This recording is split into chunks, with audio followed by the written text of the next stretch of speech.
In Europe, they have the 24 Hours of Le Mans. Here in America, we have the 24 Hours of Daytona.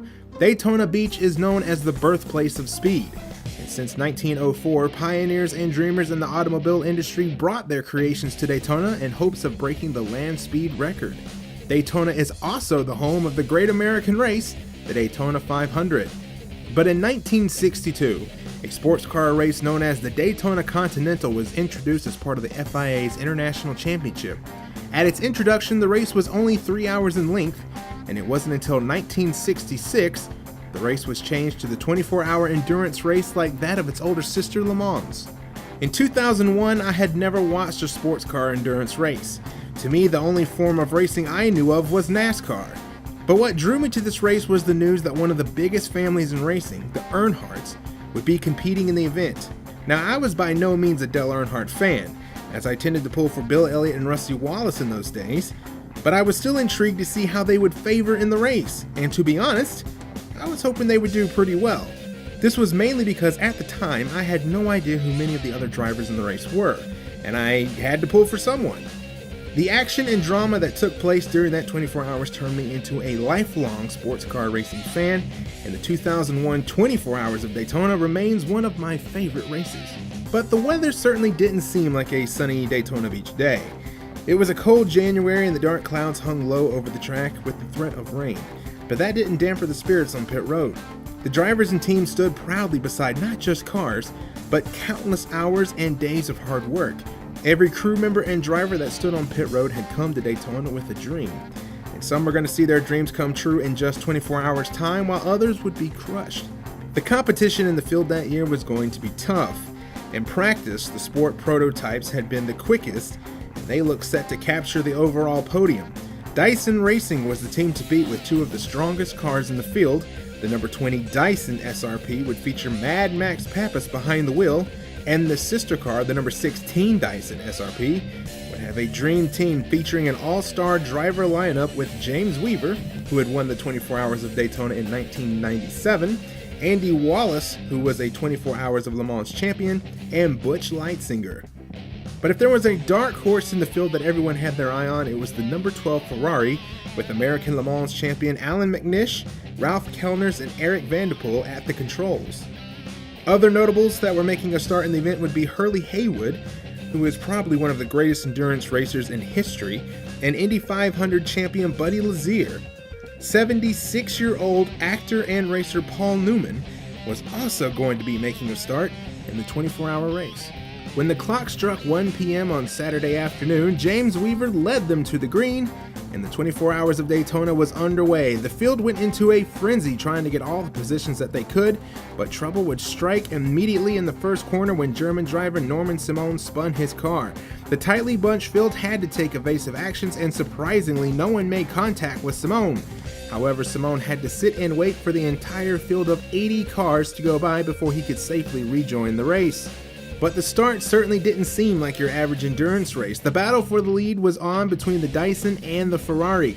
James Weaver was trying to build a gap, but he couldn't escape the Ferrari's grasp. The Dyson had a little too much downforce, and that was causing him to lose some speed in the straights. But the prancing pony wasn't concerned about downforce at all, and the power advantage was good enough for Ralph Kellners to take the lead away from James Weaver. The racing was interrupted when the first full course yellow would wave for tire debris on the backstretch. That led to a scary moment for the leader. Kellners was directly behind the car when its tire exploded. The tire carcass went flying and nearly made contact with the exposed head of Ralph Kellners. Had that flying tire debris been just a few inches to the right, it would have certainly nailed Kellners right in his noggin. With the race under yellow, teams took the opportunity to hit the pits for some quick stops. With most of the leaders coming in for service, that gave the lead to Jack Baldwin and the number 74 Robinson SRP, who stayed out on the track. But as soon as the race resumed again, Elliott Forbes Robinson and the number 20 Dyson sister car took the lead away from Baldwin in a very bold move that actually saw the two cars coming together. 55 minutes into the race, and the number 74 was on pit road to make a driver change. Jack Baldwin would hop out and hand the wheel over to team boss George Robinson himself. Also making a driver change was the pole sitter James Weaver in the number 16, who would hand the car over to Butch Leitzinger. Andy Pilgrim in the number 3 Corvette was also in for a driver change, and he handed the wheel over to 7-time NASCAR champion Dale Earnhardt, which sparked a roar from the crowd as Earnhardt was coming out of the pits for his first stint. Another full course yellow would wave for a Dodge Viper that had blown its engine. While under the yellow, a light rain began to fall from the Daytona sky. When the race got back underway, the track was slightly damp, but that did not slow the racing at the front. Alan McNish was now driving the number 12 Ferrari and ran down Leitzinger. The power difference that the Ferrari had over the Dyson was incredible, and McNish passes Leitzinger like he is sitting still. With only 5 hours complete in the event, the heavens opened up and rain poured all around the circuit. The teams now wrestled with the decision of when to put wet weather tires on their cars. The number 12 Ferrari would give up the lead and be the first of the leaders to come to pit road for the wet weather tires. After a few laps, the second place number 16 Dyson would follow suit and come in for wet weather tires as well. With both of the leaders now on the wet tires, the battle for the lead was back on. The Dyson had a lot more downforce in the car, and what was a hindrance in the dry was now an advantage in the wet.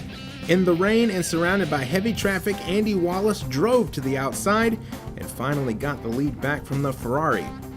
Darkness fell over Daytona, and now began the disorienting drive lit only by the artificial arena lights. Fatigue would be setting in for not only the drivers but the crew members, who wouldn't be able to sleep. And if driving at night wasn't already tough enough, it was still raining. But as soon as the next few hours clicked off, the rain began to slow and at some times ceased. But with the track surface still very damp, the lead cars preferred to stay on the wet tires. That was until the number 16 hit pit road for service. Wanting to do something a little different than Ferrari, Dyson made a gamble and fitted the car with slicks. The Dyson went back out onto the track, but how would the slicks react on the wet track? It wouldn't take long to find out. Leitzinger would spin the car as soon as he rejoined the race. Luckily, there was no damage done, and Leitzinger got the Dyson going in the right direction again. When the second place Ferrari came to pit road, they had a plan. Every team was going to have to change the brake pads on their car at least 3 times during the race. Well, Ferrari had been preparing for their first change of the night. The Ferrari came to a grinding halt in the pit box, and the team set about their carefully rehearsed plan. And after about 2 minutes of work, the fresh brake pads were installed and Alan McNish was off again. It had been a brilliant display of teamwork from the Ferrari and hadn't costed them too much time, especially knowing that Dyson would eventually have to do the same. But it wouldn't be that easy. As soon as McNish rejoined the race, the right front wheel came off the car. Ferrari had failed to get the right front put on tight enough, and that had caused major problems for McNish, who had to do half a lap with the undercarriage dragging the racetrack. The mistake would be a big one. There was hardly any damage to the car, but Ferrari was now 5 laps behind the leader because of the little mishap. Dyson wanted to take advantage of the lead they had just been handed and bring the number 16 in for their brake change. The team completed the task with no issues, and James Weaver rejoined the race with a comfortable lead and all the wheels intact. The clock struck 11 p.m. 10 hours had now been completed in the race, and only 50 cars were left running on the track out of the 80 that had started. James Weaver had completed over 1,000 miles in the Dyson. The number 12 Ferrari now had David Brabham behind the wheel and was trying to make up the lost ground in second. Nick Johnson, driving the number 20, was still hanging on to third, even though there were growing concerns that gearbox wouldn't last the night. Ron Fellows was behind the wheel of the number 2 Corvette and had been keeping a quiet pace, sneaking their way up to fourth. Earnhardt and crew were doing well despite the lack of not only endurance racing experience, but wet weather experience as well, and they were running in 6th. When the full course yellow had to be deployed for a violent crash involving the Porsche driver Gary Schultes, the number 20 took advantage of the yellow to come to the pits to work on the gearbox. Choosing to be safe rather than sorry, the Dyson decided to replace the whole gearbox while they had this chance. While one side of the Dyson camp worked on the gearbox, their sister car that was leading headed into the pits with a problem of their own. The steering pump had started to leak fluid, and it was dripping on the brake pedal. The slippery brake pedal was causing problems for Weaver, whose foot kept slipping off of the pedal under braking. A few laps later, the green flag waved and the race was back underway, but the number 20 Dyson was still on pit road, having that gearbox replaced. While the Dyson was sitting stagnant, Chris Nightfall at the wheel of the number 2 Corvette easily made up the ground and passed them to get the third. Meanwhile, there was trouble for fan favorite Dale Jr., who slowed in the Corvette and had to bring the car to pit road. The result? The Corvette had suffered a transmission failure, and the team was going to have no choice but to replace it. While the number 3 Corvette sat on pit road, their hard work was being erased as they fell down the leaderboard. When the Corvette finally fired and rejoined the race with a brand new transmission, the Earnhardt team was being scored in 15th. But Andy Pilgrim sat up in the seat and got to work to make up for the lost time. And with 8 hours remaining in the race, the number 3 Corvette would go from 15th to 7th. But the drama was only getting started, and one of the leading cars was about to have their race cut short. The number 12 Ferrari was still holding second and chasing the Dyson, but suddenly had to come to pit road with a problem. With grim faces, the mechanics looked over the puttering engine, knowing that their race might have just gone up in smoke. The mechanics fed the motor coolant, but it had no effect.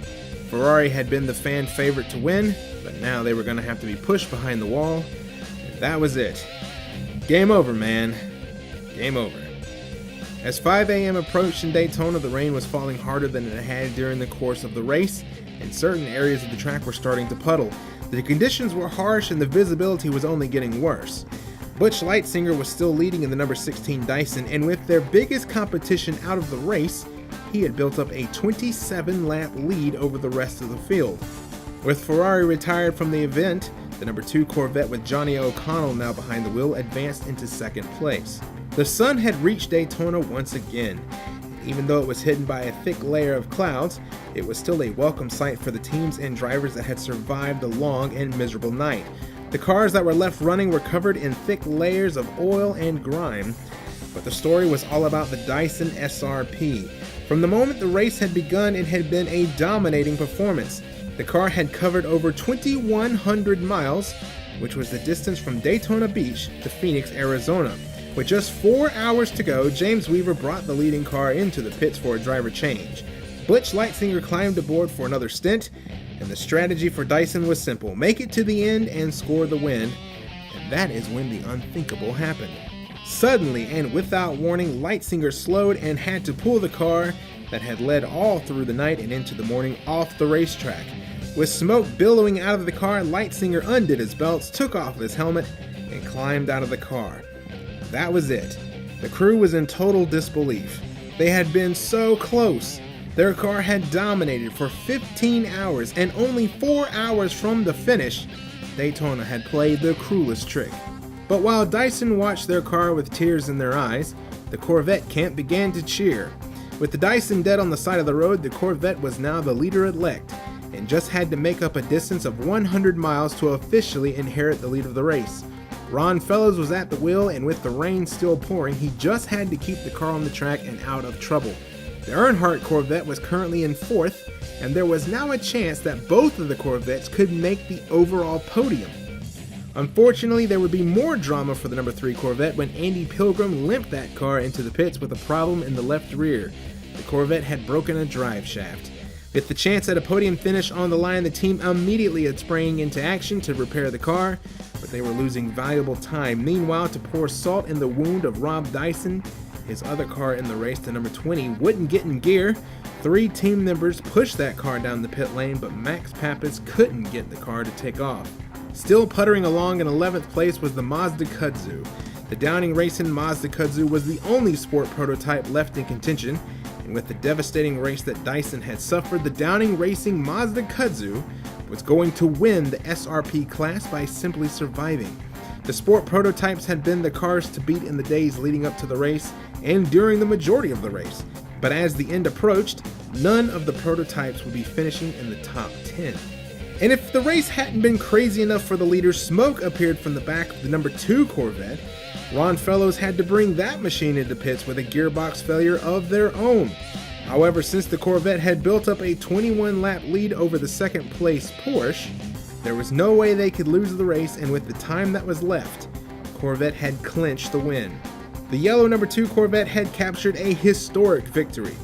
It would be the first win for Corvette at the 24 Hours of Daytona. Going into the race, Ron Fellows had hoped for merely a class win, Instead, he and his team were standing on the top step of the podium. They had taken care of their car, and instead of chasing after the win had come to them. Their car had performed flawlessly throughout the entire race. Well, maybe until the final 20 minutes, but by then it didn't matter. Ron Fellows would win the race for the first time in his career, along with Johnny O'Connell, Frank Freon, and Chris Nightfall. Andy Pilgrim, Kelly Collins, Dale Earnhardt, and Dale Earnhardt Jr. would bring their number 3 Corvette home in 4th place overall, but 2nd place in GTS class. The number 31 Porsche, driven by Lucas Luhr, Mike Fitzgerald, Christian Menzel, and Randy Popes, would finish 2nd overall and win the GT class. But perhaps the biggest shock had been the performance, or lack thereof, of the sport racing prototypes. But there were smiles on the faces of the modestly budgeted team that had survived the grueling 24 hours to pick up the SRP class win. That would be Jim Downing and his number 63 Mazda Kudzu, taking 11th overall and 1st in class. Dale Earnhardt, a stock car legend, had crossed over into the world of sport car racing and had gotten the job done. It was a great performance and proved why he was one of the greatest race car drivers in the world. Sadly, the story wouldn't have a happy ending. Just a few weeks later, Earnhardt would be killed at Daytona during the running of the 500 on the final lap. The 24 hours of Daytona would be the last race that Earnhardt would complete. There just won't be another like him. It had been a tough race for Rob Dyson, whose teams would fail to finish in the top 10 after having 2 cars that were at one point 1st and 3rd. Later that year, they would enter the 12 Hours of Sebring to try and finally capture a victory that had eluded them, but they wouldn't be able to match the power of the Audis and would finish 3rd. Corvette would go through the 2001 American Le Mans season with continued success, winning several more races with the driving pair of Ron Fellows and Johnny O'Connell to capture the GTS championship. But what a race! The weather had thrown a wrench right in the mix, and the constant reliability issues had shaped the tone. Had it been a dry race, perhaps Dyson and Ferrari would have battled all the way to the end, or maybe the SRPs were always going to suffer failures. But the tradition continues, and this month teams and drivers will travel to Daytona with a dream to complete the gauntlet that is the 24-hour race. When the sun comes up the next day and the clock has run out, many will have achieved that dream, while others will be forced to leave with nothing but a broken or destroyed race car. I'm Justin with NRN, and thanks so much for watching.